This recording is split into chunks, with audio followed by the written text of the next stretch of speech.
আমি ডক্টর মোহাম্মদ তারিক চৌধুরী আপনাদের মাঝে আজকে উপস্থিত হয়েছি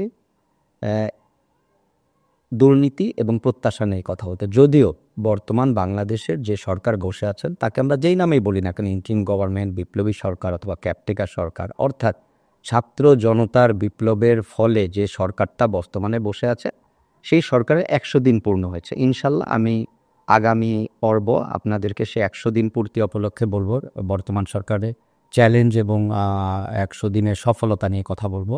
কিন্তু বর্তমানে যদি এটা নিয়ে কথা হচ্ছে বিভিন্ন প্রিন্ট মিডিয়ায় এবং আমাদের অনলাইন মিডিয়া এবং বিভিন্ন ইউটিউব চ্যানেলে, টিভি চ্যানেলে, কিন্তু আজকে আমি যেটা নিয়ে বলতে চাই দুর্নীতি এবং প্রত্যাশা। কারণ যত সংস্কারই করেন, যে সরকারি ক্ষমতায় বসুক, দুর্নীতিকে যদি মোটামুটি কন্ট্রোল করা না যায় তাহলে কিন্তু কোনো সফলতা আসবে না। এই জন্য আজকে আমি চাচ্ছি আপনাদেরকে দুর্নীতি নিয়ে বাংলাদেশের বর্তমান অবস্থানে কিছু কথা বলতে। তো দুর্নীতিকে যদি আমরা সংজ্ঞায়িত করি, দুর্নীতি কি? কোনো সংস্থা বা ব্যক্তি বিশেষ যখন নৈতিকতার বিচ্যুতি ঘটিয়ে ক্ষমতার অপব্যবহার করে নিজের বল প্রয়োগের মাধ্যমে যা অবৈধভাবে অর্জন করে তাকেই মোটামুটি দুর্নীতি বলা যায়। আর যদি এটাকে আমরা রাষ্ট্রনীতির সংজ্ঞায় অথবা ধর্মতত্ত্ব অথবা নৈতিকতা তত্ত্ব অথবা সমাজতত্ত্বের মধ্যে খেলি, তাহলে হবে যে কোনো ব্যক্তি বা সরকার বা ব্যক্তি বিশেষ অথবা সমষ্টিক সংস্থা যখন নৈতিকতার বিচ্যুতি ঘটিয়ে একটি দেশের আপামর জনসাধারণের কাছ থেকে অবৈধ উপায়ে ক্ষমতার বল প্রয়োগে এবং অতিরঞ্জিতভাবে নিজে যে আয় করে এবং যাকে বিচারের ঊর্ধ্বে রাখে, সেটাই হচ্ছে দুর্নীতি। আসলে গণতন্ত্র বলি, সমাজতন্ত্র বলি, রাজতন্ত্র বলি, যে কোনো তন্ত্রেই দুর্নীতি অঙ্গাঙ্গিভাবে জড়িত। যদিও গণতন্ত্রে দুর্নীতি থাকবে, এটাকে অস্বীকার করার সুযোগ নেই। যেমন জাপানে দুর্নীতি হয়, মধ্যপ্রাচ্যে দুর্নীতি হয়, আমেরিকায় দুর্নীতি হয়। আমি গণতন্ত্রের কথা যদি বলি তাহলে আমেরিকা বা আমাদের যে পশ্চিমা বিশ্ব, সেখানেও কিন্তু দুর্নীতি হয়। দুর্নীতি ছাড়া গণতন্ত্র চলতে পারবে না, গণতন্ত্র ছাড়া দুর্নীতি চলবে না। কিন্তু আমরা সবাই দুর্নীতিকে পছন্দ করি। তাহলে অর্থাৎ বুঝতে হবে সেটার একটা লেভেল আছে। এই লেভেলটা নিয়ে আজকে ইনশাল্লাহ আমি আপনাদের সাথে ডিটেলস আলোচনা করব।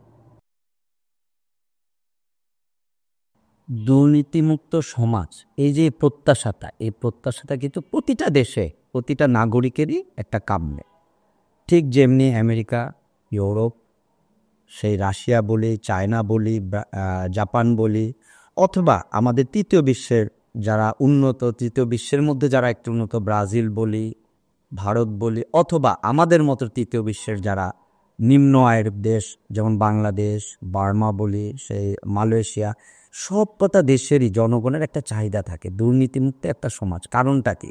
কারণ হচ্ছে প্রত্যেকটা নাগরিক চায় তার সন্তান স্কুলে যাবে, কলেজে যাবে, ভার্সিটিতে যাবে, সেখানে যেন সে নৈতিক অবক্ষয় থেকে বেঁচে আসতে পারে। কারণটা কি? এই যে গ্রোন আপ টাইমটা, এই গ্রোন আপ টাইমে আমাদের যদি নৈতিকতার অবক্ষয় হয়, অর্থাৎ আমরা যদি দেখি যেটা আমাদের দেশে সাধারণত হয়, কলেজে বা ভার্সিটিতে বা স্কুলে টিচার গেলেন, উনি ক্লাসে আসেন 5 মিনিট পরে, তারপর শুরু করলেন 10 মিনিট বাচ্চাদের সাথে এমনি কথা বললেন, তারপর 10 মিনিট ক্লাস নিলেন, চলে গেল 25 মিনিট, এরপর কিছু হোমওয়ার্ক দিলেন, আর যদি ভার্সিটি লেভেলে হয় কিছু শীট দিয়ে দিলেন, উনি চলে গেলেন। আর হোমওয়ার্ক যিনি দিলেন স্কুল লেভেলে, উনি কি বলছেন যে ঠিক আছে তোমরা কোচিংয়ে আমাদের সাথে যোগাযোগ করো, আর তোমাদের বাবা মাকে বললো কোচিংয়ে পড়লে রেজাল্টটা ভালো হবে। এটাও কিন্তু একটা দুর্নীতি। ঠিক তেমনি ভার্সিটিতে কি হচ্ছে, আমাদেরকে শীট দিয়ে দিচ্ছে, শীট দিয়ে টিচার চলে যাচ্ছেন। এখন আপনি যদি শীট বুঝতে না পারেন তাহলে কি করবেন? অবশ্যই আলাদা করে সেই শিক্ষকের সাথে, সেই প্রফেসরের সাথে লাইব্রেরি ওয়ার্ক করতে হবে। এছাড়া আপনি কিন্তু কিছু শিখতে পারছেন না। এই যে এই জায়গাগুলোও কিন্তু দুর্নীতি। অথবা যদি আমি আরও ডেপলি যাই, কি দুর্নীতি হচ্ছে, আপনি একটা অফিসে যে কোনো একটা কাজে গেলেন, দেখেন কেউ নড়ছে না, একটা জিনিস আপনি বুঝতে চাচ্ছেন, সেই অফিসের সামান্য পিয়নকে যদি আপনি পকেটে চা খাওয়ার পয়সা না দেন, সে নড়বে না, আপনাকে বলবে না যে এই যে এটা অমুক টেবিলে যান বা অমুক জায়গান, আপনি তো জানেন না, আপনি এক জায়গায় যাচ্ছেন। এই যে একটা দুর্নীতি সমাজে রন্ধ্রে রন্ধ্রে চলে গেছে, সেই জায়গা থেকে প্রত্যেকটা দেশের নাগরিকই আশা করে একটা দুর্নীতিমুক্ত সমাজ ব্যবস্থা। কিন্তু বাস্তবতা হচ্ছে একমাত্র ধর্মীয় রাষ্ট্র ছাড়া, ধর্মীয় ভিত্তিক রাষ্ট্র ছাড়া দুর্নীতিমুক্ত সমাজ ব্যবস্থা গঠন করা খুবই টাফ। কারণ কি? ধর্মীয় যদি রাষ্ট্র আমরা ধরি, আজকে যদি মধ্যপ্রাচ্যের দিকে তাকাই, তাহলে কি হবে? কে একজন চুরি করেছে, তার সরাসরি কোনো কথা নাই, সরিয়ে হাত কেটে দাও। অথবা কেউ মিথ্যা কথা বলে অতিরিক্ত, সে এমন কোনো মিথ্যা সাক্ষ্য দিয়েছে, প্রমাণ হয়েছে, তার জন্য একটা ছেলের জীবন চলে গেছে, তাকেও ফাঁসিতে ঝুলিয়ে দাও। এই যে কিন্তু সেই জায়গা থেকে আমরা কি চাই, আমরা আবার গণতন্ত্র পছন্দ করি, কিন্তু গণতন্ত্র এবং দুর্নীতি জড়িত। আমেরিকা তো দুর্নীতি আছে, কিন্তু দেখেন সেটা কোন লেভেলে। আমেরিকায় রাষ্ট্র এবং সিনেটররা সেই লেভেলে দুর্নীতি হয়। হ্যাঁ, জাপানেও দুর্নীতি হয়। কারা রাষ্ট্রপ্রধান দেয়, তারা যদি জানতে পারে, জনগণ জানাজানি হয়ে যায়, তিনি কিন্তু পদত্যাগ করেন। অর্থাৎ তাদের নৈতিকতার জায়গাটা কিন্তু ঠিক থাকে না। আর আমাদের দেশে দুর্নীতির কথা বললে, আমাদের দেশে আবার যেমন এর আগে সরকারের সময় আমরা দেখেছি, দুর্নীতি নিয়ে কথা বললে কি হয়, দুর্নীতি দমন কমিশন বলে দেয় না এখানে কোনো দুর্নীতি হয়নি। অর্থাৎ দুর্নীতিটা আমাদের দেশের রন্ধ্রে রন্ধ্রে ঢুকে গেছে। সেই জায়গা থেকে যদি আমরা বলতে চাই, তাহলে বলতে পারি যে আমরা প্রত্যেকটা নাগরিকের, অর্থাৎ আমাদের দেশের হোক যেই দেশের হোক, প্রত্যেকটা নাগরিকেরই একটা স্বপ্ন থাকে যে দুর্নীতিমুক্ত সমাজ ব্যবস্থা। এবার আমি আসি আমাদের দেশের স্বাধীনতা পরবর্তী, অর্থাৎ 1971 থেকে বর্তমান, খুব সংক্ষেপে বলার চেষ্টা করছি। স্বাধীনতার পর থেকেই বাংলাদেশে রন্ধ্রে রন্ধ্রে দুর্নীতি ছিল, যেটা সত্য কথা। যেমন 71-এর পরে আমরা জানি, সে তৎকালীন রাষ্ট্রপ্রধান যিনি ছিলেন শেখ মুজিবুর রহমান, তিনি বলেছিলেন আমার কম্বল কই, ওরা সব নিয়ে গেল, আমাকে দিয়ে গেল চোরের খনি। এটা কিন্তু ওনার বক্তব্য। ঠিক সেভাবে আমাদের যদি পরবর্তী সরকারে যাই, প্রতিটা সরকারের সময় দুর্নীতি ছিল, তবে এটুক ছিল যে দুর্নীতিটা ছিল খুব উপরের লেভেলে। অর্থাৎ মানুষ কিন্তু দুর্নীতিবাজ বলবে, এটাকে লজ্জা পেত। কারা লজ্জা পেত? যারা আমাদের দেশে সরকারি বিভিন্ন সংস্থার কর্মকর্তা কর্মচারী ছিলেন, অথবা আমাদের দেশে যারা সরকারি কর্মকর্তা, তারা দুর্নীতিটাকে লজ্জা পেতেন। অর্থাৎ দুর্নীতি থাকলেও সেটা ছিল খুব উপরের লেভেলে, যেটা আমরা এখন বলি জাপান, আমেরিকাতে যে পর্যায়ে দুর্নীতি। যেমন আমরা জানি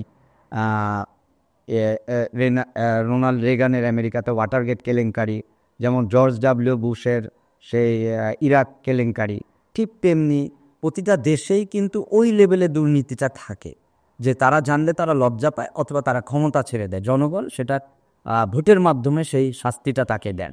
আর আমাদের দেশে যেই পর্যায়ে দুর্নীতিটা চলে গেছে, বিশেষ করে এই দুর্নীতির সর্বোচ্চ পর্যায়ে এক্সপেক্ট করেছেন কে? এখানে আসতেই হয়, এটা হয়েছে 1981 সালের পরে, জাতীয় পার্টির প্রথম সময়, যখন তারা রাষ্ট্র ক্ষমতাকে কুক্ষিগত করার জন্য ফাসিস্ট বা স্বৈরতান্ত্রিক, আমরা শেখ হাসিনাকে বলি, সে আওয়ামী লীগ, সাথে তারা বামপন্থীদের সহযোগিতা নিয়েছিল, এবং তারা তখন এমনও গল্প শোনা যায় যে তিনি ক্ষমতায় থাকার জন্য বামপন্থী প্রতিটা দলকে মাসোহারা দিতেন। এবং তার রেজাল্ট আমরা জানি যে আওয়ামী লীগ এবং বামপন্থীরা মিলে তাকে বেশ কয়েকবার রাবার স্ট্যাম্প সিল দিয়েছে। এবং কিন্তু দেখা যায় যে 91-তে কিন্তু আরেকটা পথ পরিবর্তন ঘটলো আমাদের স্বৈরাচার বিরোধী আন্দোলনের পরে। 91-তে আমরা রাষ্ট্রপতি, এর আগে বাংলাদেশের 71 থেকে যদি আমরা দেখি 91 পর্যন্ত ছিল, 90 পর্যন্ত ছিল রাষ্ট্রপতি শাসিত সমাজ ব্যবস্থা, গণতান্ত্রিক ব্যবস্থায়। এবং এর পরবর্তীতে আমরা চলে আসি কোথায়? পার্লামেন্টারি গণতন্ত্রে। সেই গণতন্ত্রে এসে আমরা কি দেখতে পাই? সেখানে কিন্তু দুর্নীতি বন্ধ করার চেষ্টা কোনো সরকারই করেনি। সেই আমরা যেই সরকারি বলি 91, তার পরবর্তীতে 96, তার পরবর্তীতে 2001, এবং তার পরবর্তীতে 2001-এর পরে তো আমরা জানি 2006-এর যে 111-এর গভর্নমেন্ট, যারা কিনা দুর্নীতিমুক্ত সমাজ গড়তে নাকি ক্ষমতায় বসেছিলেন, 18 মাস রাষ্ট্রকে একটা পর্যায়ে নিয়ে গেলেন, যে আবার 8 সালে, 6 সালে নতুন নির্বাচন, 7 সালে নতুন নির্বাচন দিলেন, 2008 সালে আমরা একটি সরকার পেলাম। কিন্তু কি পেলাম? দেখেন, এখানেও কিন্তু একটা কথা কোট করতে হয়, সেই নির্বাচন প্রক্রিয়াটাও ছিল দুর্নীতিগ্রস্ত। কিভাবে? তখন আমেরিকার তৎকালীন পররাষ্ট্রমন্ত্রী ছিলেন হিলারি ক্লিনটন, তিনি কিন্তু বলেছেন বাংলাদেশে কি হয়েছে আমরা জানি, কিভাবে নির্বাচন হয়েছে আমরা জানি, কিন্তু এখন আমরা চাই না সেই গণতান্ত্রিক ব্যবস্থাটাকে ভাঙতে। অর্থাৎ, এবং তিনি বলেছিলেন আমরা চাই না ভারত কোনো কারণে সেখানে মনঃক্ষুণ্ণ হোক। কিন্তু সেই যে কথাটা, তার পরবর্তীটা কিন্তু ইতিহাস। এই যে 2024 পর্যন্ত চলে আসলাম, যেমন আজকে প্রথম আলোতে একটি কোট করেছে যে দুর্নীতি এমন একটা পর্যায়ে ছিল যে সরকারি কর্মকর্তারাও লুটতরাজের সাথে ব্যস্ত ছিলেন। এবং গতকাল আরেকটি এতে দিয়েছে ব্যাংক খাতের দুর্নীতি, যেটা বর্তমানে বন্ধ হলেও ব্যাংক খাত বর্তমানে অসহনীয় পর্যায়ে আছে। এই যে পরপর 2 দিন কিন্তু দুটা নোট এসেছে আমাদের জাতীয় পত্রিকায়। তো বিষয়টা হচ্ছে যে এই যে বিগত সরকার, অর্থাৎ যারা সেই ৮ থেকে এই যে ২৪ পর্যন্ত ছিলেন, ২৪-এর ৫ই আগস্টের আগ পর্যন্ত তারা দুর্নীতিটাকে এবং ক্ষমতায়নের জন্য এমন একটি পর্যায়ে এমন জায়গায় নিয়ে গেছেন যে সরকারি কর্মকর্তারাও রাজনীতিতে জড়িত হয়ে গেছে। আমাদের বিভিন্ন যে বাহিনীগুলা অর্থাৎ এবং বিচার বিভাগ, যেখানে কিনা মানুষ যাবে তার শেষ আশ্রয়স্থল, তার শেষ নিরাপত্তা স্থল, সেটাও বলতে কিছু ছিল না। অর্থাৎ আমরা একটা বিভীষিকাময় অবস্থায় ছিলাম, যার ফলে এই দেশে যেমন আমরা কিন্তু ভুলে যাইনি 2018 সালের সে আমাদের ছোট ছোট স্কুলের শিশুরা রাস্তায় নেমেছিল। কি জন্য নেমেছিল? দুর্ঘটনার কিছু বাচ্চা প্রায় দেখা যেত যে অ্যাক্সিডেন্ট করলেই বাচ্চা মারা যাচ্ছে, বা স্কুলের ছাত্র রাস্তা পার হতে যে মারা যাচ্ছে, বা আমাদের হাইওয়েগুলোতে মানুষ মারা যাচ্ছে। তৎকালীন যোগাযোগ মন্ত্রী বা যারা এই পর্যায়ে ছিলেন তারা কি বলতেন যে আমাদের বাস ড্রাইভাররা গরু ছাগল চিনলেই হবে, তাইলেই তাকে ড্রাইভিং লাইসেন্স দিয়ে দেওয়া লাগবে, তার কোনো শিক্ষাগত যোগ্যতা অথবা তার ড্রাইভিং পরীক্ষা দিয়ে লাইসেন্স নেওয়া লাগবে না। যে অর্থাৎ কোন পর্যায়ে গেলে আমাদের দায়িত্বশীল একজন মন্ত্রী বা এমপিরা সে কথা বলতে পারে। তারপরে এমন কি হয়েছে যে এই কথা বলার জন্য তাকে মন্ত্রিত্ব থেকে পদত্যাগ করতে হয়েছিল, অথবা পার্লামেন্ট তাকে ডেকেছে, অথবা বিচার বিভাগ তাকে ডেকে প্রশ্ন করেছে যে আপনি দেশের একজন দায়িত্বশীল পর্যায় থেকে, মন্ত্রী থেকে আপনি এ ধরনের কথা কি করে। উল্টা আমরা কি দেখেছি? ছাত্রলীগ, যুবলীগ, শ্রমিক লীগ এবং তাহাদের সহযোগী ছিল পুলিশ লীগ, তারা সবাই মিলে সেই স্কুলের বাচ্চাদেরকে রাস্তায় বেধড়ক পিটিয়েছে। এবং যেই ক্ষোভটা দেখেন, কবে সেই ঘটনা? 2018 সালে সেই ক্ষোভের বহিঃপ্রকাশ। তাহলে 24, 18, 19, 20, 21, 22, 23, 24 অর্থাৎ 60 বছর পরে এই শিশুরাই কিন্তু বড় হলো, যারা ভার্সিটিতে গেল। এই যে ভিতরে ক্ষোভ জন্মেছিল 2024 কিন্তু এমনি হয়নি। এছাড়া আরও ঘটনা আছে, যেমন বিরোধী দলের দমন নিপীড়নের জন্য তারা হাতিয়ার হিসেবে নিয়েছিল কি দুর্নীতি। সেই দুর্নীতির আর ইতিহাস বলে লাভ নেই, কারণ সেই দুর্নীতিটা ছিল এমন একটা পর্যায়ে যে আপনি যখনই বিগত সরকার, অর্থাৎ যেই ফ্যাসিস্ট আওয়ামী লীগ সরকার আজ ক্ষমতা থেকে বিতাড়িত হয়েছে, তারাদের একটা কুক্ষিগত করার জায়গা ছিল কি কেউ কিছু বললেই হয় সে কি রাজাকার, আর না হয় সে দেশদ্রোহী, অথবা সে রাষ্ট্রদ্রোহী, অথবা সে হচ্ছে মৌলবাদ। এই আখ্যা দিয়ে তাদেরকে কোণঠাসা করা হতো। কিন্তু আমাদের যে বাহিনীগুলা ছিল তাদের দায়িত্ব কি? তারা তো রাষ্ট্রের কর্মকর্তা, তারাও কিন্তু সেটাকে কোনোভাবে তারা দায়িত্ব পালন করেনি। তারা বিপরীত দিকে আমরা কি দেখলাম? তারা চলে গেল উল্টা নিজের ওই যে ব্যক্তি স্বার্থে, নিজের প্রমোশন অথবা আয় রোজগার বাড়ানোর জন্য, অথবা নিজে উপার্জনের জন্য তারা বিগত সরকারকে সম্পূর্ণভাবে সহযোগিতা করে গেছে। যদিও হ্যাঁ, একদিনে তো আমাদের পক্ষে সম্ভব না এটাকে পরিবর্তন করা। সেই পরিবর্তন নিয়ে কথা বলতেই এবং সেই পরিবর্তনটা কিভাবে এই চ্যালেঞ্জটা মোকাবিলা করতে হবে, সেই জন্যই কিন্তু আজকে আমি আপনাদের সামনে এই দুর্নীতিমুক্ত বাংলাদেশ গড়ার চ্যালেঞ্জ মোকাবেলার কিছু কথা বলতে চাই এবং সেই প্রত্যাশা নিয়ে হাজির হয়েছে। বাংলাদেশের মানুষে অর্থাৎ মনের বাসনাটা কি? আমাদের রাষ্ট্র অর্থাৎ যারা সরকার পরিচালনা করেন, অর্থাৎ সরকারি পর্যায়ে যেই ক্ষমতায় বসে থাকুক না কেন, তারা যারা রাষ্ট্রের কর্মচারী আছেন, কর্মকর্তা আছেন এবং বিভিন্ন বাহিনী সংস্থার যারা ব্যক্তিবর্গ আছেন, তাদের কাছে আমাদের আসলে জনগণের বা আমার ব্যক্তিগতভাবে চাহিদাটা কি? চাহিদাটা হচ্ছে এটাই যে আমরা সকল ক্ষেত্রে দেখতে চাই রাষ্ট্রের প্রতি একটা ভালোবাসা, দায়িত্ববোধ। যেমন আমি এখানে একটা উদাহরণ দিয়ে বলি। একজন প্রফেসর একটা ক্লাসে আসলো, সে একটা ছাত্রদেরকে জিজ্ঞেস করলো তোমাদের নাম কি। এভাবে করে করে সবার তাদের নাম বলছে। একটা পর্যায়ে তিনি একজন ছাত্রকে বললেন তুমি বের হয়ে যাও, তুমি ক্লাসে থাকলে আমি তোমার ক্লাস নিব না। সব ছাত্র সাইলেন্ট। সে স্যারের দিকে তাকিয়ে আছে। সে আবার বলছে আমি তোমাকে কি বললাম, তুমি বের হয়ে যাও, তুমি যদি বের না হয়ে যাও আমি তোমাদের ক্লাস নিব না। সেই ছাত্রটি উঠে ক্লাস থেকে বের হয়ে গেল। এবার স্যার বলছেন একটু আগে যে ঘটনাটা ঘটলো এটা কি ঘটিয়েছি, আমি কি কোনো অপরাধ করেছি, আমি কি কোনো দুর্নীতি করেছি? এখন প্রত্যেকটা ছাত্র, এর আগে যারা সাইলেন্ট ছিল তারা একে একে যখনই স্যার সাহস দিলেন তখনই বলা শুরু করলো জি আপনি এটা অন্যায় করেছেন, আপনার এটা করা ঠিক হয়নি। কেউ বলছে যে স্যার কেন তাকে পাঠালেন, তার দোষ ছিল। কেউ প্রশ্ন করছে, কেউ বলছে স্যার আপনার এটা। এবার স্যার বলছেন দেখো আমি যখন ক্লাসে ঢুকলাম, তোমরা জানো আই এম ইউর টিচার, আমি তোমাদের প্রফেসর হিসেবে যখন আমি অর্ডার করলাম, তোমরা কিন্তু বুঝতেছো এও কোনো অন্যায় করেনি, আমি কোনো অন্যায় ছাড়া তাকে ক্লাস থেকে বের করে দিচ্ছি। এই যে আমি অন্যায়টা করছি, তখন কিন্তু কেউ প্রতিবাদ করেনি। আর যখন আমি তোমাদেরকে জিজ্ঞেস করলাম যে এবার বলো যে আমি একটু আগে কি কাজ করেছি, সেটা কি অন্যায় বা দুর্নীতি হয়েছে, এখন তোমরা সবাই বলছো দুর্নীতি করেছি। তো এই প্রতিবাদটা কেন তোমরা ঘটনা ঘটার সময় করনি? অর্থাৎ সেই জাতি কোনোদিন উন্নতি হতে পারে না যে দুর্নীতিটাকে সহ্য করে।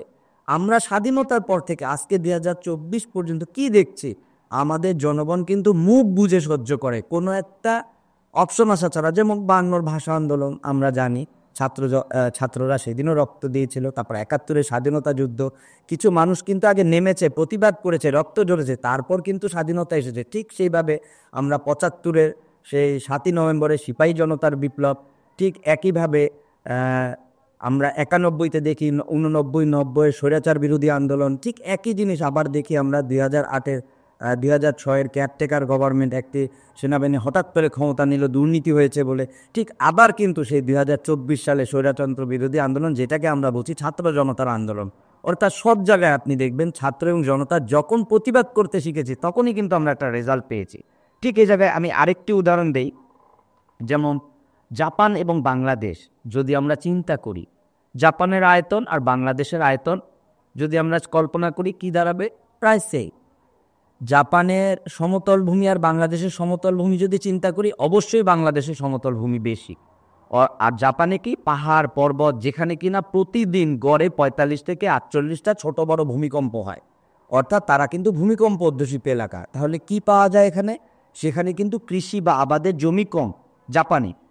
এবার আমি আসি, যদি বলি যে কৃষিক্ষেত্রে বা বিশ্ব অর্থনীতিতে কে উন্নত, তখনই কিন্তু চলে আসবে উত্তরটা কি? জাপান। অবশ্যই জাপান উন্নত, আমাদের চেয়ে অনেক উন্নত। তাহলে এর মূল কারণটা কি? দুর্নীতিমুক্ত। জাপানে দুর্নীতিটা সহনীয় পর্যায়ে, অর্থাৎ সে উপরের লেভেলে একটা দুর্নীতি হয়, যেটা প্রত্যেকটা গণতান্ত্রিক দেশে। আবার ওনারা যখন কোনো কারণে এটা ওপেন হয়ে যায় ক্লাসে, তিনি সাথে সাথে পদত্যাগ করেন, অর্থাৎ নিজের নৈতিকতার জায়গাটা আবার তিনি ঠিক থাকেন, তিনি বিচারের মুখোমুখি হন। আর আমাদের দেশে আমরা কি দেখি? দুর্নীতিমুক্ত বিচার ক্ষমতার একটা রাজ্য। এটা যেভাবে আগে, এখন হয়তো অনেকে বলবেন যে এই সরকারের সময় আপনি কেন এভাবে বলছেন। এবার আমি আসি, ঠিক আমরা বিগত সরকারের সময় যেভাবে দেখেছি, ফ্যাসিস্ট আওয়ামী লীগের ছাত্রলীগ, যুবলীগ, শ্রমিক লীগ, অথবা তাদের মন্ত্রী এমপিরা, অথবা তাদের আত্মীয় স্বজনরা যে ভাষায় জনগণের সাথে কথা বলতো, আমরা কিন্তু এখনও এই সরকারের বিভিন্ন উপদেষ্টাদের কাছ থেকে সেই ভাষায় কথা শুনে বলে ফেলেন, আপনি চুপ করেন, আপনাকে আমি দেখে নিব। ওনারা এইভাবে বলতে পারেন না, দরকার হলে তাকে বহিষ্কার করা হবে, দরকার হলে তাকে বিতাড়িত করা হবে। তারা তো একটি ছাত্র জনতার এই যে বিপ্লবের ফলে যা আমরা অর্জন করেছি, সেখানে তারা তো সে ভাষায় কথা বলতে পারে না। এই জন্যেই সবসময় যোগ্য নেতৃত্ব দরকার। সেই জায়গাটা নিয়ে আমি আগেই বলেছি আজকের আমার এপিসোডে শুনতে, যে আমরা ইনশাল্লাহ এই সরকারের 100 দিন পূর্তি উপলক্ষে চ্যালেঞ্জ এবং মোকাবেলা আলোচনা করব। যেহেতু আজকের আমার বিষয়টা দুর্নীতি, ঠিক এই যে তারা যে ভাষায় কথা বলছেন, এটাও কিন্তু দুর্নীতি। তিনি তো এই ভাষায় কথা বলতে, যেই হন, তিনি যদি রাষ্ট্রের মালিক হন, তিনি এ ভাষায় জনগণের সাথে কথা বলতে পারেন না, কারণ জনগণের ট্যাক্সের, জনগণের শ্রমের টাকায় কিন্তু সরকার চলে। আচ্ছা, ঠিক সেই একইভাবে আমরা যদি আরও ডেপলি চিন্তা করি, তাহলে কি দাঁড়াবে? জাপান যদি আমাদের মতো আয়তনের দেশ হয়ে, তাদের উর্বর ভূমি আমাদের চেয়ে কম, তারপরও তারা আমাদের চেয়ে অনেক, তারা G20 সদস্য, তারা G5-এর সদস্য, অর্থাৎ বিশ্বের যারা অর্থনৈতিক মেরুদণ্ড বলা হয় তার মধ্যে জাপান একটি। আর আমাদের বাংলাদেশ কোথায়? তৃতীয় বিশ্বের সর্বনিম্ন পর্যায়। অর্থাৎ তৃতীয় বিশ্বের অনুন্নত দেশের জায়গায় কিন্তু বাংলাদেশের নামটা আসে। এর মূল কারণ আসলে কি? দুর্নীতি, যা আমরা স্বাধীনতা পরবর্তী থেকে আজকে 52-53 বছর ধরে লালন করে আসছি। দুর্নীতিমুক্ত সমাজ ব্যবস্থা, এবার আমি বলবো ধর্ম এবং আমাদের নৈতিকতা নিয়ে। তো ধর্ম জিনিসটা এমন যে জিনিসটা আমার ভিতরে থাকলে আমি কি বুঝি? যে আমাকে পৃথিবীর যদি কেউ আমাকে ধরতে, আমি এত চতুর যে পৃথিবীর কেউ আমাকে ধরতে পারলো না, তাহলে আল্লাহ মহান রাব্বুল আলামিন, অর্থাৎ যেই ভাষাতে বলি আমরা, মুসলমান, খ্রিস্টান, হিন্দু অথবা বৌদ্ধ অথবা নিদগোষ্ঠী যারা, এই যে আমরা কিন্তু ঈশ্বর অর্থাৎ আল্লাহ বিশ্বাসী, সবাই কিন্তু আল্লাহকে বিশ্বাসী, তার মতো করে বলেন, কেউ বলেন ভগবান, কেউ বলেন ঈশ্বর, কেউ বলেন আল্লাহ, কেউ বলেন গড। বাট যখনই এই ধর্মীয় বিশ্বাসটা আমার মধ্যে থাকবে, আমি কিন্তু সেই দুর্নীতি থেকে নিজে পড়তেও কষ্ট হবে এবং নড়তেও কষ্ট হবে। যেমন এখানে আমি একটা উদাহরণ দেই, আমরা যদি আমি যেহেতু বাংলাদেশের মানুষ 86-7 বা 88% মুসলমান, অতএব আমি নিজেও মুসলমান, আমি অবশ্যই আমার ধর্মের দিক থেকে ব্যাখ্যা করব। আর যদি রাষ্ট্রের দিক থেকেও ব্যাখ্যা করতে চাই, অবশ্যই বাংলাদেশের মানে মেজরিটি মানুষ হচ্ছে আমরা মুসলমান। সেই জায়গা থেকে যদি আমরা দেখি, আমি দুইটি ছোট ছোট উদাহরণ দিই। হজরত ওমর রাদিয়াল্লাহু আনহুর সময় কি হয়েছিল, একবার বাগদাদের যে গভর্নর ছিল, ওখানে দেখা গেল পূর্ববর্তী 18 মাসে 18 জন গভর্নরকে চেঞ্জ করতে হয়েছে। যেই গভর্নরই যায় তার বিরুদ্ধে অভিযোগ কি অভিযোগ? উনি রাষ্ট্রকে চালাতে পারছেন না, উনি অর্থাৎ বাগদাদকে চালাতে পারছেন না। তখন উনি ওনার কাছের, এখন আমার ঠিক মনে পড়ছে না সেই সাহাবীটার নাম, সম্ভবত হজরত যাই হোক, এখন আমার নামটা মনে পড়ছে না। তো উনি সেই সাহাবীকে পাঠিয়ে দিলেন বাগদাদে। পাঠিয়ে দেওয়ার পর পরবর্তী 16-17 মাস চলে গেল, দেখা গেল যে বাগদাদ থেকে কোনো অভিযোগ আসছে না। কিন্তু এবার হজরত ওমরের কাছে অভিযোগ আসলো যে হুজুর জাহাপনা,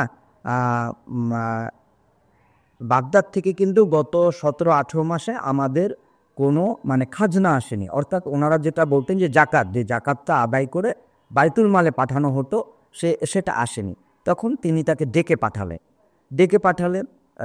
উনিও কী করলেন, ওনার কাছে আসলেন। যখন উনি হজরত ওমরের সামনে আসলেন, তখন কি দেখা গেল, হজরত ওমরের সামনে একটা শীর্ণ ঘোড়া এবং ওনার স্ত্রীকে নিয়ে ওনার সামনে এসে, এবং দেখেই বোঝা যাচ্ছে ওনার এর চেয়ে বেশি কোনো জিনিসপত্র নেই। তখন হজরত ওমর ওনাকে জিজ্ঞেস করলেন যে যেহেতু আমি নামটা এখন ভুলে গেছি, যে তোমার এই অবস্থা কেন? তখন বললেন, হুজুর জাহাপনা, আপনি আমাকে পাঠিয়েছেন বাগদাদের দায়িত্ব দিয়ে, আমার তো দায়িত্ব ছিল তাদেরকে দেখভাল করার। ঠিক আছে, উনি খুশি হলেন, বললেন যে গত 17-18 মাস তুমি আমাদেরকে কোনো খাজনা অর্থাৎ যে বাইতুল মালে যে টাকাটা পাঠানো দরকার ছিল তুমি পাঠাওনি কেন? তখন বললেন, জাহাপনা, ওদের এত সমস্যা, আমি তাদের অর্থ দিয়ে তাদের সমস্যাগুলো মীমাংসা করেছি, এবং আশা করি আগামীতে এভাবে যদি তারা আর 6-7 মাস চলতে পারে, ইনশাল্লাহ এরপর থেকে বাইতুল মালে তারা অর্থাৎ খাজনা দেওয়া শুরু করবে। ঠিক আরেকটি উদাহরণ দেয়, এটা গেলে একটা উদাহরণ, অর্থাৎ কি ধরনের একজন নেতা নির্বাচন করতে হয়, যেটা হজরত ওমর করেছিলেন। আরেকটু উদাহরণ দেই, হজরত ওমরের স্ত্রী একদিন বাইতুল মালের যিনি মালিক, ওনাকে চিঠি পাঠালেন যে আগামী কয়েকদিন পরে ঈদ, তখন ঈদুল ফিতরের সময় ছিল, আপনারা যদি আমাকে ওখান থেকে কিছু অর্থ সাহায্য দেন, অর্থাৎ হজরত ওমরের যদি 1 মাসের বেতন আমাকে অগ্রিম পাঠান, আমি ওনার শিশুদেরকে কিছু কাপড় কিনে দিতে পারবো, নতুন কাপড় পরে ওরা ঈদ করতে পারবে। যখন বাইতুল মালের তখন যিনি প্রধান ছিলেন, উনি চিঠি পেলে অনেকক্ষণ কাঁদলেন, কিন্তু উনি এবার উত্তর লিখলেন। সেই উত্তরটা চলে গেল কোথায়? হজরত ওমরের স্ত্রীর কাছে। হজরত ওমরের স্ত্রীটাকে খুলে দেখলেন ওখানে লেখা আছে, প্রিয় আমিরুল মুমিনিনের স্ত্রী, আমি জানি যে আমাদের আমিরুল মুমিনিন খুবই সৎ, খুবই অনেস্ট, উনি ন্যায়পরায়ণ একজন শাসক। মহান রাব্বুল আলামিনের কাছে ওনার জন্য আমরা দোয়া করছি যেন ওনাকে আল্লাহ দীর্ঘায়িত করেন। কিন্তু আপনি আমাকে শুধু একটি কথা বলেন। কি কথা? একটি কথা বলেন যে উনি আগামী 1 মাস বেঁচে থাকবেন।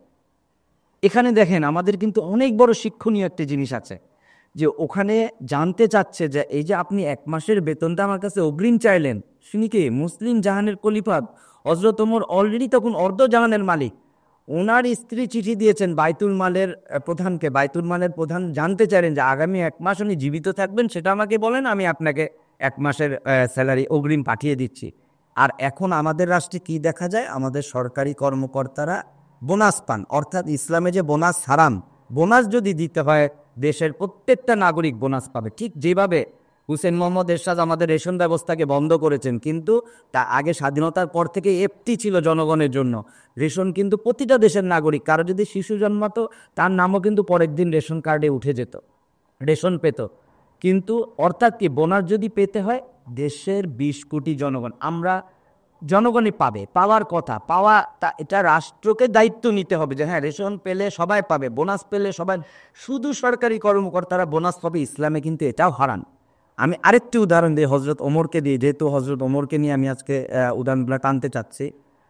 একবারে ব্যক্তি আসলেন হজরত ওমরের কাছে, উনি বললেন, ইয়া আমিরুল মুমিনিন, আমি আপনার সাথে কিছু কথা বলতে চাই। তিনি বললেন, বলো। যখন উনি কথা শুরু করলেন, হজরত ওমর, মসজিদে নববী ছিল তখন মুসলিম জাহানের শাসকেদের বসার স্থান, এবং ওখানেই তারা নামাজ পড়াতেন, ওখান থেকে রাষ্ট্র পরিচালনা করতেন। উনি মসজিদ থেকে বের হয়ে গেলেন, অর্থাৎ মসজিদে নবী থেকে বেরে হাঁটতে হাঁটতে ওনার বাগান, হজরত ওমরের বাগান এখনও আছে। যারা মদিনা যান তারা দেখেন, ওটা হাজিদের জন্য কেয়ামত পর্যন্ত উনি দান করে দিয়ে গেছেন। ওখানে যারা হজ করতে যান তারা এখনও, সৌদি সরকার তাদেরকে ফ্রি সেই খেজুরগুলা দেন, খেজুর খান। আর বা যারা কিনতে চায় তারা কিনে নিয়ে আসতে পারে, কিন্তু ওখানে যারা যায় তাদের কিন্তু কিনতে হয় না। হজ করার সময় বা মদিনায় যারা যান তারা ফ্রি ওই খেজুর খান। এখন উনি দান করে গেলেন, সেই খেজুর বাগানে চলে গেলেন, যে ওনার থেকে কথা শুনলেন, ওনার সমস্যাকে মিটালেন। পরবর্তীতে এই ভদ্রলোকের যখন সব সমস্যা শুনলেন এবং তার উত্তর পেয়ে গেলেন, এবার জিজ্ঞেস করতেছেন, ইয়া আমিনুল মুমিনিন, আমি যখন কথা শুরু করলাম আপনি মসজিদে নবী থেকে বের হয়ে গেলেন, কিন্তু কেন? তখন হজরত ওমর বললেন যে দেখো, তোমাকে আমি কথা বলার অনুমতি দিয়েছি, তুমি যখন কথা বলা শুরু করেছো তখন আমি কি দেখেছি, তুমি তোমার ব্যক্তিগত পারিবারিক বিষয় আমার সাথে আলোচনা করতে এসেছো, রাষ্ট্রের কোনো বিষয় না। তখন আমি কি করেছি, আমি বের হয়ে গেলাম মসজিদে নবীতে, কারণ মসজিদে নবী এখন রাষ্ট্রের, অর্থাৎ মুসলিম জাহানের সকল জনগণ এই মসজিদে নবীর মালিক, অর্থাৎ এখানে বসে আমি রাষ্ট্র পরিচালনা করি, এখানে কারো ব্যক্তিগত কথা শোনার আমার কোনো সুযোগ নাই। এবং ওই যে যে প্রদীপটা জ্বলতেছে, সেই প্রদীপটা কিন্তু বাইতুল মালের টাকায় তেল জ্বলতেছে, অর্থাৎ সেই তেল আমি তোমার ব্যক্তিগত সমস্যা শোনার জন্য খরচ করতে পারি না। তাই আমি ওখান থেকে ওই প্রদীপটা নিভিয়ে বের হয়ে গেছি। এটা আমার বাগান, এখানে বসে তুমি খেজুর খেতে পারো, দরকার হলে একটা গাছ উঠার নিয়ে যেতে পারো, আমি তোমার বক্তব্য শুনতে পারি। এই যে দেখেন মুসলিম সেই তখনকার যে সমাজ ব্যবস্থা ছিল, আজকে আমরা কত দূরে, তার থেকে কত আমরা কি দেখি, সরকারি কর্মকর্তা যিনি যত উপরের পর্যায়ে যান তারা আল্লাহর রহমতে বাড়ি তারা সরকারের থেকে বাড়ি পায়, তারা সরকারের থেকে জমি কিনতে পারে, তারা সরকার থেকে গাড়ি, শুধু নিজে গাড়ি কিনে খান তাও না, নিজেরটার পরে স্ত্রীর জন্য নেন, পরিবারের সন্তান থাকলে সন্তানদের জন্য নেন, এছাড়া আরও অনেক সুযোগ সুবিধা নেন। তারা আমাদের 12 মাসে 14টা স্যালারি নেন, এছাড়া আরও তো অনেক ধরনের সুযোগ সুবিধা তাদের জন্য আছে। অর্থাৎ আমরা কিন্তু যদি ধর্মীয় দৃষ্টিকোণ থেকে দেখি, সম্পূর্ণরূপে তা হারাম পদ্ধতিতে রাষ্ট্র পরিচালনা হচ্ছে। ঠিক যদি হারাম যেখানে থাকবে সেখানে কি আল্লাহর বরকত বা রহমত থাকবে? যদিও ঠিক আছে, আমি বর্তমান সমাজ ব্যবস্থায় ধরে নিলাম আমরা গণতন্ত্রে বিশ্বাস করি, যদি আমি গণতন্ত্রেই বিশ্বাস করি তাহলে জনগণের ট্যাক্সের টাকায় তো রাষ্ট্রে তো উঠতেছে, তাহলে রাষ্ট্রের প্রতিটা জনগণকে কি আমরা সুযোগ সুবিধা দিতে পারতেছি? ঠিক আমি যদি আজকে ইউরোপে দেখি, আজকে ইউরোপে যদি বেকার হয় সে বেকার ভাতা পায়, একজন সিনিয়র সিটিজেন কি পায়, তিনি প্রতিদিন দুধ পাচ্ছেন, ওষুধ পাচ্ছেন, ফ্রি চিকিৎসা পাচ্ছেন। উনি মারা গেলেও কিন্তু রাষ্ট্র জানে কিভাবে, ওটা আরেকদিন বলবো। এই যে দেখেন ইউরোপ আমেরিকাও কিন্তু ইসলামের সেই সুন্দর শাসন ব্যবস্থাটা, যে জনগণের সিনিয়র সিটিজেন যেই সুযোগটা পাচ্ছেন, সেই আবার ছোট শিশু যে জন্মাচ্ছে তাকে কিন্তু হসপিটালে পুরো পেমেন্ট দিয়ে আসতে হচ্ছে না, যদি সে গরিব হয় তাকে অবশ্যই ডেলিভারি কস্টটা সরকারি বেয়ার করতেছে, কারণ কি সমাজ তো আগেই জানে এই লোকটা অত্যন্ত গরিব। এখন আমরা আসি, এখন যেহেতু আমাদের বিষয় ছিল ধর্ম ও দুর্নীতি, তাহলে আমরা কি বুঝবো, যেই জাতির বিরুদ্ধে, যেই জাতির ভিতরে ধর্মীয় মূল্যবোধ যত বেশি থাকবে তার ভিতরে মানবিকতা, দায়বদ্ধতা, জবাবদিহিতা অবশ্যই বেশি থাকবে। আমরা কি দেখতে চাই, জনগণ কি চায়, জনগণ কি জানতে চায়, জনগণ অর্থাৎ এজ এ জনগণের প্রতিনিধি হিসাবে আমারও প্রশ্ন, আমরা বর্তমান সরকার যেই নামেই ডাকি না কেন, ইন্টারিম গভর্নমেন্ট, বিপ্লবী সরকার, কেয়ারটেকারগণ, অর্থাৎ যেই কিনা দায়িত্ব আছেন তাদের কাছে আমাদের প্রত্যাশাটা কি? অবশ্যই প্রত্যাশাটা হচ্ছে আপনারা সংস্কার করবেন। তারা যেহেতু বারবার বলছেন আমরা প্রথমে সংস্কার করব তারপর নির্বাচন, সংস্কার অবশ্যই করতে হবে, যেহেতু গত 16 বছরের জঞ্জাল, 16 বছর এমন কোনো খাত নেই, শিক্ষা ব্যবস্থা, বিচার বিভাগ, তারপর আইনের শাসন, মানবাধিকার, চিকিৎসা, সর্বত্র সর্বত্র দুর্নীতির একটা জঞ্জাল তৈরি করা হয়েছে। অর্থাৎ এই সরকার অবশ্যই ঠিকই বলছেন আমরা সংস্কার করব তারপর নির্বাচন, কারণ নির্বাচনটা কেন, রাজনীতিবিদরাই রাজনীতি করবেন, রাজনীতিবিদরাই রাষ্ট্র পরিচালনা করবেন, এটা অবশ্যই জায়গাটা ঠিক আছে। কিন্তু আপনি যতই সংস্কার করেন, দুর্নীতির জায়গাটা যদি বন্ধ করতে না পারেন, অর্থাৎ দুর্নীতি যদি আপনার দুর্নীতি বিমুখ একটা জাতি করতে হয়, অর্থাৎ দুর্নীতিটা হবে, দুর্নীতিকেও বন্ধ করতে পারবে না, দুর্নীতি অর্থাৎ আমরা দেখেছি প্রতিবাদ করার সুযোগ দিতে হবে, অর্থাৎ জনগণের যেন সেই সাহসটা থাকে যে যেখানে আমি দুর্নীতি দেখবো আমি প্রতিবাদ করতে পারি। যেমন এর আগে আমরা দেখেছি রাস্তায় দাঁড়িয়ে একজন পুলিশ হয়তো কারো কাছে কোনো ড্রাইভারকে ধরলে একটা অ্যাক্সিডেন্ট করেছে অথবা পালিয়ে এসেছে অথবা তার কোনো কাগজই নাই, কি করছে, তার থেকে উৎকর্ষ নিচ্ছে, হয় মামলা করতেছে আর নয় তিনি অবৈধ উপায় কিছু কেউ দেখে ফেললো, ভিডিও করতেছে বা প্রতিবাদ করলো, তাকে উল্টা ধরে কি বললো, সরকারি কাজে বাধা। সুন্দর একটা আইন, কিন্তু সরকারি কাজে বাধা। অথবা কেউ সরকারের মন্ত্রী এমপিরা কোনো উল্টাপাল্টা কথা বলেছে অথবা দুর্নীতি করেছে অথবা অবৈধভাবে কারো সম্পদ আত্মসাৎ করেছে অথবা উত্তর চেয়েছে, সেটা সে বলতে গেছে, তাকে কি একটা আইনে পেঁচাই দিল, তথ্য অধিকার আইন, অথবা মানে মিথ্যা তথ্য দেওয়া হয়েছে, অর্থাৎ দেখার কোনো জায়গা ছিল না। অর্থাৎ আপনাকে ধরার জন্য সরকার সরকারি কাজে বাধা, তথ্য অধিকার আইন, ডিজিটাল আইন, বিভিন্নভাবে সরকার তার সুযোগ নেওয়ার জন্য বিভিন্ন ধরনের আইন করেছে। বর্তমান সরকার বসার পরে আমাদের সবার প্রত্যাশা, অতএব সংস্কারের মধ্যে যেন এই যে আইনগুলা করা হয়েছে যেখানে দুর্নীতিকে উৎসাহিত করে, অর্থাৎ সরকারি কর্মকর্তা কর্মচারী যারা রাষ্ট্রের দেখভাল করার কথা আছে অথবা যারা সরকার পরিচালনা করতেছে, তারাও যেন উচ্চস্বরে জনগণের উপর কথা বলতে না পারে। অর্থাৎ তাদের কথাও থাকবে যে আমি জনগণের স্বার্থে জনগণের সেবা করতেই আসনটায় বসেছি, আমি জনগণকে ডিকটেট করার জন্য না। এই চিন্তা থেকে তারা যেন একটু সুন্দর, অবশ্যই সংস্কার করবে। এখন যদি আমি তাদের কথাই ধরে নিই আমরা আগে সংস্কার করব তাহলে তারপর নির্বাচন দিব, সংস্কার তো প্রতি 2-3 বছর পর পর সংস্কারের সংজ্ঞা চেঞ্জ হবে, নতুন নতুন আইডিয়া আসবে। তো সংস্কার কি আমরা কিয়ামত পর্যন্ত যাব যে আমাদের পৃথিবী ধ্বংস হয়ে যাবে তারপর আমাদের সংস্কার শেষ হবে, আমরা আমাদের সন্তান বা আমরা যাকে চাই শুধু তারাই ক্ষমতা আসবে? অর্থাৎ না, অর্থাৎ তারা সংস্কারের যে ক্ষেত্রগুলা ওগুলাকে ডিক্লারেশন দিবেন এবং সর্বক্ষেত্রে জনগণ যেন কথা বলতে পারে, জনগণ যেন প্রতিবাদ করতে পারে, জনগণ যেন দুর্নীতির বিরুদ্ধে ব্যবস্থা নিতে পারে, অর্থাৎ যার বিরুদ্ধে, সেটা সরকারি কর্মকর্তা হোক, যারা রাষ্ট্র পরিচালনার দায়িত্বে আছেন তাদের বিরুদ্ধে, অথবা অথবা এই যে আমরা স্কুল কলেজে আমাদের শিক্ষাহীনতা দেখতেছি, কি কোচিংয়ে যেতে হবে অথবা আমার থেকে সিট কিনে নিতে হবে, নাহলে আমি এসে পরীক্ষায় পাশ করতে পারবে না, এই যে ছাত্র, সব জায়গায় সর্বত্র যেন আমরা যেটাই হবে মানবিকতার বিরোধী, যেটাই হবে আমাদের সমাজের বিরুদ্ধে যায়, অর্থাৎ সমাজ বিরোধী মানবাধিকার বিরোধী, আমরা যেন প্রতিবাদ করতে পারি, আমরা যেন কথা বলতে পারি। সেই প্রফেসর যেমন বলেছিলেন, আমি আমার একটু আগে বক্তব্যে একটা প্রফেসরের উদাহরণ দিয়েছি, তারপর হজরত ওমরের উদাহরণ দিয়েছি। অর্থাৎ আমাদের প্রত্যাশা এই সরকার সংস্কারটাকে ট্র্যাকে উঠাবেন, কি কি সংস্কার করবেন জনগণের মধ্যে অবশ্যই ডিক্লারেশন দিবেন এবং তাদের টার্গেট কত দিনের মধ্যে। যেমন গতকাল ব্রিটিশ ইন্দো প্যাসিফিক অঞ্চলের মন্ত্রী বলেছেন এই সরকারকে অবশ্যই একটা নীতির জায়গা এবং সময় এবং তারা কি করে নির্বাচনে যাবে সেই টাইম ফ্রেম এবং তার পরিকল্পনা ডিক্লারেশন দিতে হবে। ঠিক একই জিনিস আমাদেরও প্রত্যাশা, এই সরকার তার সংস্কারে কি কি সংস্কার করবেন সেই টাইম ফ্রেমটা ক্লিয়ার বুঝাবেন এবং সময়টাও নির্দিষ্ট করে দিবেন, তারা কতদিনের মধ্যে এই কাজটা করতে চান এবং কবে নির্বাচন দিতে চান। এবং দুর্নীতিমুক্ত সমাজ ব্যবস্থা গড়ার জন্য বর্তমানে যে অবস্থা আছে জনগণকে কথা বলতে উৎসাহিত করতে হবে এবং যেখানেই দুর্নীতি আছে একটা কমিশন করা উচিত, যেখানে আমাদের দুর্নীতি দমন কমিশন আছে সেটা থাক, সেটা তাদের মতো কাজ করছে করুক, আরেকটি কমিশন করা উচিত যেখানে সাধারণ জনগণ যে লিখিত অথবা মৌখিক অভিযোগ দিতে পারবে যার বিরুদ্ধেও, তারা সেটাকে খতিয়ে দেখবে, যদি প্রয়োজন মনে করে ব্যবস্থা নিবে অথবা সেটাকে ওপেন পত্রিকায় ছাপাই দিবে যে অমুক এটা করেছিল। তাহলেই দেখবেন জনগণের মধ্যে সেই যে ধর্মীয় নৈতিকতাবোধ, তার লজ্জাবোধ, তার সামাজিক অপরাধবোধ জেগে উঠবে এবং ইনশাল্লাহ আমি আশা করি সুন্দর একটি রাষ্ট্র আমরা জনগণ প্রত্যাশা করে এই সরকারের মাধ্যমে, এবং আমরা জনগণ সবাই প্রত্যাশা, এই সরকার শুধু না আমাদের সবার প্রত্যাশা একটা সুন্দর বাংলাদেশ আমরা ভবিষ্যৎ গঠন করতে পারবে।